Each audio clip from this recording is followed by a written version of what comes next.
Army chief اور وزیر اعظم کے مابین بالآخر جو ہے وہ ملاقات ہو چکی ہے۔ اگرچہ یہ ملاقات 9 روز کے بعد ہوئی ہے، لیکن اس کے اوپر بہت چرچا تھا، بہت تذکرہ کیا جا رہا تھا، اور مختلف لوگوں کا یہ خیال تھا کہ شاید تحریک انصاف کا جو پروپیگنڈا ٹیم ہے ان کی وجہ سے کہیں نہ کہیں دونوں حضرات کے اوپر جو پریشر ہے۔ چونکہ آرمی چیف وزیر اعظم کی جو تقریب حلف برداری ہے اس میں بھی شامل نہیں ہوئے تھے، اگرچہ اس پر فوجی ترجمان نے وضاحت پیش کی کہ اس دن ان کی طبیعت جو ہے وہ ٹھیک نہیں تھی۔ خیر، طبیعت تو کسی وقت کسی بھی کی بھی خراب ہو سکتی ہے، لیکن یہ جو ملاقات ہے یہ بہت اہم تھی، چونکہ ابھی تک یہ ملاقات نہیں ہوئی تھی، اس کے اوپر بہت شور تھا، اس کے اوپر بہت بات کی جا رہی تھی۔ اب اس ملاقات میں کیا ہوا، یہ اس کے اوپر میں کوشش کروں گا تھوڑا سا تفصیل کے ساتھ بات کروں، لیکن اس سے پہلے میں آپ کو یہ بتاؤں کہ عموماً ہم سنتے رہتے ہیں مختلف لوگوں سے، اور پڑھا بھی ہم نے کہیں نہ کہیں مختلف آرٹیکلز میں، کہ عمران خان صاحب کا جو سیاسی رہبر ہے اس کی جو جڑیں ہیں وہ کہیں نہ کہیں جو ہے وہ ضرور کہیں اور ملتی ہیں، اور بعض لوگ یہ کہتے ہیں کہ عمران خان صاحب کے جو سیاسی رہبر ہیں وہ ایک فوجی جنرل ہیں، اور انہوں نے جو ہے وہ عمران خان صاحب کی جو ہے وہ تربیت کی ہے۔ یہی وجہ ہے کہ ان کی جو گفتگو ہے وہ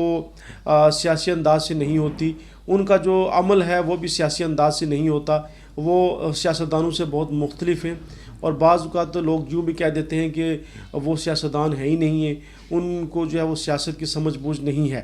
لیکن یہاں پر اگر دیکھا جائے تو عمران خان صاحب دو چیزوں کے جو ہے وہ بہت ماہر مانے جاتے ہیں، اور وہ دو چیزیں کون سی ہیں؟ یقیناً یہ ایک سیاستدان ہی جو ہے وہ اس کو اس کے اوپر عبور حاصل ہو سکتا ہے۔ ایک چیز تو یہ ہے کہ عمران خان صاحب جو بات کہتے ہیں وہ سچ ہو یا جھوٹ ہو، اس کے اوپر وہ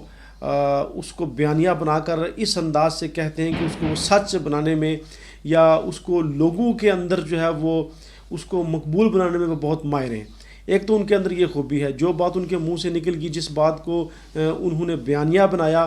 لوگوں کے اندر اس کو کیسے ہائی لائٹ کرنا ہے، لوگوں کو ذہنوں کے اندر اس بات کو کیسے ڈالنا ہے، یہ فن شاید عمران خان صاحب سے بہتر پاکستان میں کوئی نہیں جانتا۔ دوسرا جو ان کی قوت ہے وہ یہ ہے کہ ان کا جو سوشل میڈیا ونگ ہے وہ بہت مضبوط ہے، اور سوشل میڈیا کے اوپر جو وہ پروپیگنڈا کرتے ہیں اس سے ہم نے دیکھا کہ بڑے بڑے لوگ جو پریشرائز ہو جاتے ہیں، اور شاید آرمی چیف کا وزیر اعظم کی تقریب حلف برداری میں شامل نہ ہونا، اگرچہ آرمی فوجی ترجمان کی وضاحت آئی ہے، 9 روز کے بعد وزیر اعظم اور آرمی چیف کی ملاقات کہیں نہ کہیں وہ اس سوشل میڈیا کی جو پروپیگنڈا ٹیم ہے تحریک انصاف کی، شاید اس کا پریشر ان کے اوپر تھا، شاید تھا، میں اس میں کوئی پورے یقین کے ساتھ یہ بات نہیں کہہ سکتا۔ اب ایک اور جو بڑی اہم خبر ہے وہ یہ ہے کہ گزشتہ دنوں پشاور کے اندر ایک شخص کو جو ہے وہ مختلف قسم کے ٹویٹس کرنے پر اور سوشل میڈیا کے اوپر مختلف قسم کی واہیات گفتگو کرنے پر اس کی گرفتاری ہوئی ہے، اور بعد میں جب عدالت میں اس کی پیشی ہوئی تو عدالت نے اس کی ضمانت بھی نہیں لی۔ تو اب دیکھنے میں تو یہی آ رہا ہے کہ جو عمران خان کی جو قوت ہے، عمران خان کا جو سٹائل ہے، عمران خان کا سیاست کرنے کا جو انداز ہے، اس کے اوپر جو ہے وہ فوکس کیا جا رہا ہے، اس کے اوپر کام کیا جا رہا ہے۔ اور میں یہ بات یقین سے کہہ سکتا ہوں کہ آرمی چیف اور وزیر اعظم کی جو ملاقات ہوئی ہے اس میں بھی یہی طے ہوا ہے کہ ہم نے بہت محتاط انداز سے چلنا ہے۔ ہم نے جو ٹارگٹ کس کو کرنا ہے، ٹارگٹ اس کو کرنا ہے کہ عمران خان صاحب کی جو قوت ہے، عمران خان صاحب کہاں مضبوط ہیں اور کس اینگل پر جو ہے وہ کام کرنے کی ضرورت ہے، اور کیسے عمران خان صاحب کو جو ہے وہ کمزور کیا جا سکتا ہے۔ یعنی کہ آسان الفاظ میں آپ اس بات کو یوں سمجھ سکتے ہیں کہ عمران خان صاحب کو کیسے جو ہے وہ بالکل سیاست سے دور کرنا ہے، یہ بات جو ہے وہ آرمی چیف اور وزیر اعظم کے درمیان طے ہو چکی ہے، اور دونوں جو ہے وہ بڑے محتاط ہیں۔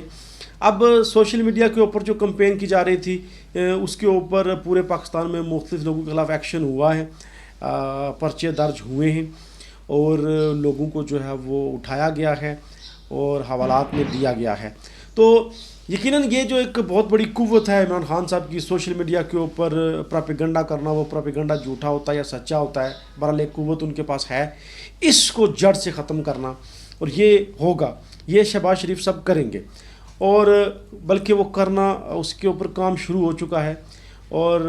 بہت سارے لوگوں کو جو ہے وہ اریسٹ بھی کیا گیا ہے، ان کے اوپر مقدمات بھی چلائے جا رہے ہیں اور بہت سارے لوگ مقدمات بھگت بھی رہے ہیں۔ اب چونکہ عمران خان صاحب کی جو بنیادی سیاسی تربیت ہے اس میں کہا جاتا ہے کہ یہ فوجی جرنیل نے کی ہے، اور وہ چونکہ جو کام بھی کرتے ہیں وہ سیاسی انداز سے نہیں کرتے، اس میں وہ بہت جذباتی انداز سے وہ گفتگو کرتے ہیں اور ہر کام بہت جذباتی انداز سے کرتے ہیں، جس کا شاید کبھی نہ کبھی بلکہ زیادہ تر عمران خان صاحب کو جو ہے وہ نقصان ہی پہنچا ہے۔ دوسری طرف جو اتحادی جماعتیں ہیں بالخصوص مسلم لیگ نون، وہ اس بات پہ سوچ بچار کر رہی ہے کہ آیا عمران خان صاحب جلسے کر رہے ہیں، وہ سڑکوں پر نکل آئے ہیں، تو ہمیں کیا کرنا چاہیے؟ چونکہ جلسے عمران خان صاحب کے مقابلے میں اگر کوئی کر سکتا ہے تو وہ صرف اور صرف میاں محمد نواز شریف صاحب کر سکتے ہیں، یا پھر ان کے بعد محترمہ مریم نواز جو ہے وہ جلسے کر سکتی ہیں۔ ابھی تک مسلم لیگ نون اس بات کو فائنل نہیں کر سکی کہ ہمیں تحریک انصاف کے مقابلے میں بڑے بڑے جلسے کرنے چاہیے یا اسی طرح محتاط انداز سے کام کرنا چاہیے، اور تحریک انصاف کی جو قوت ہے اس کو ٹارگٹ کرنا چاہیے، تحریک انصاف کی جو کمزوریاں ہیں اس کے اوپر کام کرنا چاہیے۔ یہ ابھی تک بالخصوص مسلم لیگ نون اس کے اوپر فائنل نہیں کر سکی، لیکن جو ملاقات ہوئی ہے آرمی چیف اور شہباز شریف صاحب کی، اس میں دونوں جو حضرات ہیں انہوں نے یہ طے کیا ہے کہ ہم نے ابھی بڑے محتاط انداز سے چلنا ہے۔ اس کی وجہ کیا ہے؟ اس کی وجہ یہ بھی ہو سکتی ہے کہ تحریک انصاف کا جو سوشل میڈیا ہے اس کا جو پریشر ہے وہ ان کے اوپر ہو سکتا ہے، لیکن بہرحال طے یہی ہوا ہے کہ جو تحریک انصاف کی جو قوت ہے اس کو ٹارگٹ کیا جائے، سوشل میڈیا کے اوپر جو جھوٹی کمپین کرنے والے لوگ ہیں ان کے خلاف قانونی کارروائی کی جائے، اور اس کے اوپر ظاہرہ پہلے سے کام شروع ہو چکا ہے۔ شہباز شریف صاحب اس کے اوپر بالکل جو وہ کام شروع کر چکے ہیں، گرفتاریاں شروع ہیں، اور سوشل میڈیا کے اوپر غلط اور جھوٹا پروپیگنڈا کرنے والوں کے خلاف مقدمات درج ہو رہے ہیں، بے شمار لوگوں کو اٹھا کر حوالات میں بھی بند کر دیا گیا ہے، بلکہ یہاں تک ہوا کہ میں نے پشاور کی ایک مثال دی کہ وہ جو شخص سوشل میڈیا کے اوپر کمپین کر رہا تھا اور عجیب و غریب قسم کے اس کے ٹویٹس سے، اس کو جب اریسٹ کیا گیا تو عدالت نے اس کی ضمانت لینے سے انکار کر دیا۔ اس کا مطلب یہی ہے کہ جو ہے وہ حکومت یہ طے کر چکی ہے کہ اب ہم نے ایکشن لینا ہے، اب ہم نے جو ہے وہ لحاظ نہیں کرنا، لیکن محتاط انداز سے، وہ میں نے پہلے لفظ یوز کیا محتاط انداز سے، یہ کہ حکومت کی فی الحال مرضی یہی ہوگی کہ تحریک انصاف کے مقابلے میں جلسے نہ کیے جائیں، اور چونکہ عمران خان صاحب کے مقابلے میں حکومت کا کوئی بھی فرد بڑے بڑے جلسے نہیں کر سکتا، ماں سوائے مریم نواز اور میاں محمد نواز شریف صاحب کے، کوئی بھی شخص جو ہے عمران خان صاحب کے مقابلے میں بڑے بڑے جلسے نہیں کر سکتا، اس لیے حکومت یہ غلطی کرے گی بھی نہیں۔ حکومت کی کوشش ہوگی کہ تحریک انصاف کو بالکل بڑے غور سے جو ہے وہ دیکھا جائے، اور جو جہاں جہاں ان کی طاقت ہے، جو ان کی اسٹرینتھ ہے، اس کو کیسے کمزور کیا جائے۔ بہت سمپل اور سادہ سی بات ہے کہ سوشل میڈیا کے اوپر کمپین کرنے والے جو لوگ ہیں، جو تحریک انصاف کے حق میں بات کرتے ہیں، کمپین کرتے ہیں، پروپیگنڈا کرتے ہیں، ان کو اگر آپ جڑ سے پھینکیں گے، ان کو آپ جڑ سے اکھاڑیں گے، تو تحریک انصاف کی جو قوت ہے یہ سوشل میڈیا کے اندر، وہ یقیناً بہت کمزور پڑ جائے گی، اور اس کے اوپر حکومت نے کام شروع کر دیا ہے، اور آنے والے دنوں میں اس کام کے اوپر تیزی بھی آئے گی۔